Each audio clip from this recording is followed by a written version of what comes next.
Hola vikingos, ¿cómo estáis? Soy un vikingo infiltrado y os saludo como siempre, desde el otro lado de las líneas enemigas.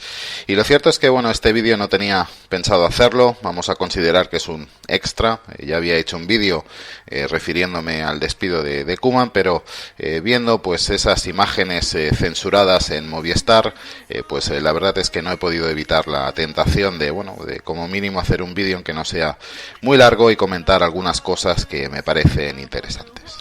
Por explicar un poco lo que ha sucedido, pues bueno, aparentemente, pues bueno, en Movistar pues aparecían unas imágenes de un aficionado del Barça que, bueno, pues aprovechando la lesión de Vinicius, que, bueno, pues se tuvo que recorrer todo el Camp Nou para regresar al banquillo, pues bueno, aprovechó para proferir insultos racistas, llamó macaco a Vinicius en presencia de su propio hijo, ¿no? O sea, unas imágenes horrorosas, dantescas, pero que son reales y que, bueno, por desgracia vienen sucediendo con demasiada frecuencia en todos los campos de fútbol, no solamente en el Camp Nou, ¿no? En general.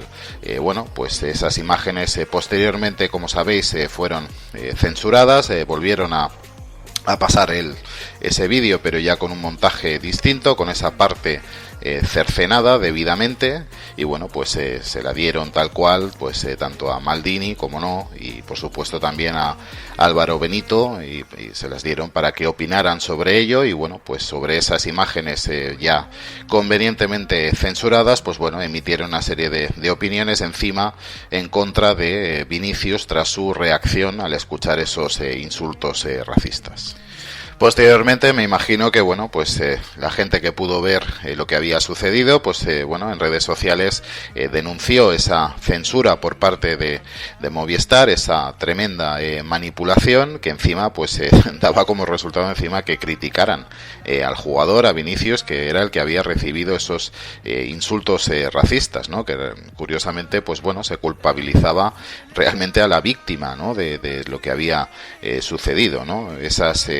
Esa reacción del madridismo en redes sociales, que es lo que más quiero destacar aquí, pues de alguna manera obligó posteriormente a Álvaro Benito, al que le tengo un aprecio muy importante, pues a disculparse, a rectificar, a pedir disculpas en redes sociales. Bueno, pues supongo que de la manera que podía hacer, él simplemente pues lo achacó a un error humano, ¿no? Tampoco podemos pedirle a Álvaro Benito que sea pues mucho más contundente, ¿no? En estos temas, teniendo en cuenta que al fin y al cabo pues está a sueldo, ¿no? de este medio de comunicación. Y bueno, por supuesto, pues ahora mismo desconozco si también Maldini se ha pronunciado al respecto, ¿no? Tampoco espero gran cosa de Maldini a estas alturas, ¿no? Ya sabéis lo que opino del periodista Julio Maldonado. Pero bueno, insisto, más o menos la historia fue por ahí, pero yo sobre todo lo que quiero destacar básicamente son dos cosas, ¿no? Por un lado, esa insistencia en querer proteger al Barça, sea como sea, desde los medios de comunicación, y quiero poner en valor también la reacción del madridismo, la fuerza del madridismo que consiguió pues una vez más hacer rectificar a esta gente pues cada vez que se produce un atropello en los medios de comunicación. Como os digo, yo creo que en este tema hay dos cosas tremendamente destacables, y es pues eso, lo que os digo, ¿no? Por un lado, esa insistencia de los medios en proteger la imagen del Barça a cualquier precio, y por otro lado, la reacción del madridismo en redes, que les ha obligado una vez más a tener que retratarse y rectificar, ¿no?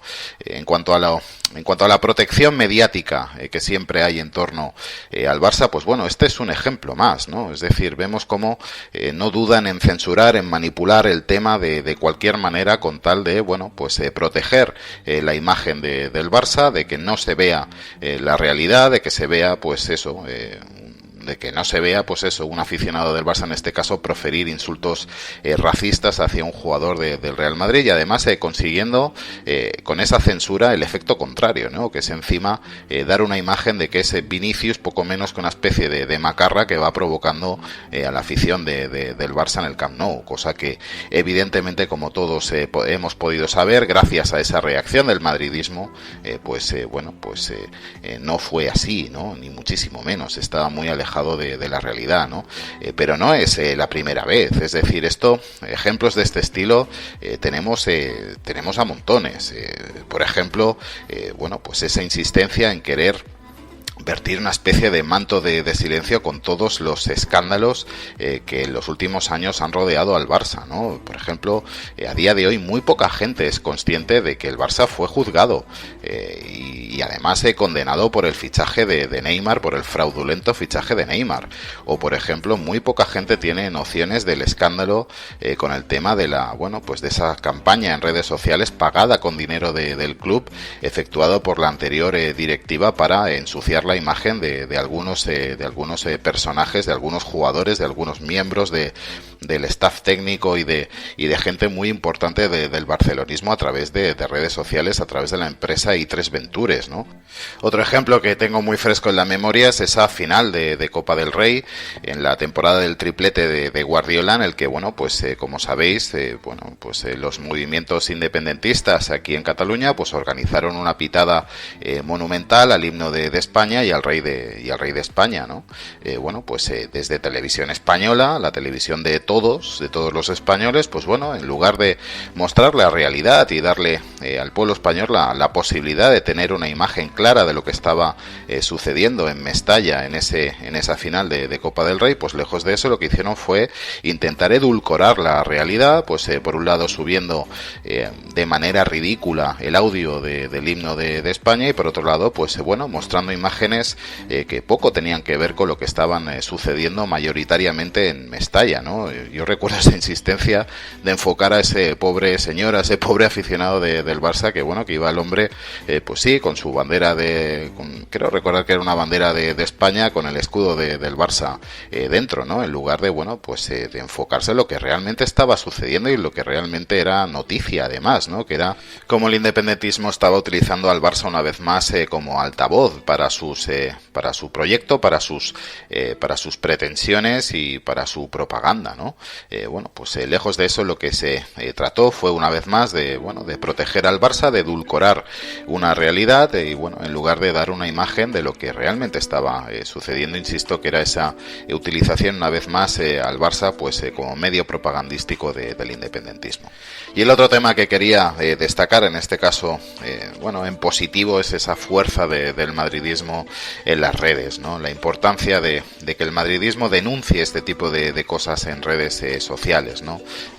Todos los que somos un poco más mayores que la mayoría de vosotros, pues recordamos el mundo antes de las redes sociales, ¿no? Y era un mundo en el que cuando sucedían este tipo de cosas, y ya sucedían en los años 80, los años 90 y muchísimo antes, no tenías la posibilidad de manifestarte, ¿no? De reaccionar de manera tan automática, tan instantánea como ahora, ¿no? Y yo creo que quiero poner en valor y mucho esa reacción del madridismo, que además de alguna manera les obliga a rectificar muchísimas veces, ¿no?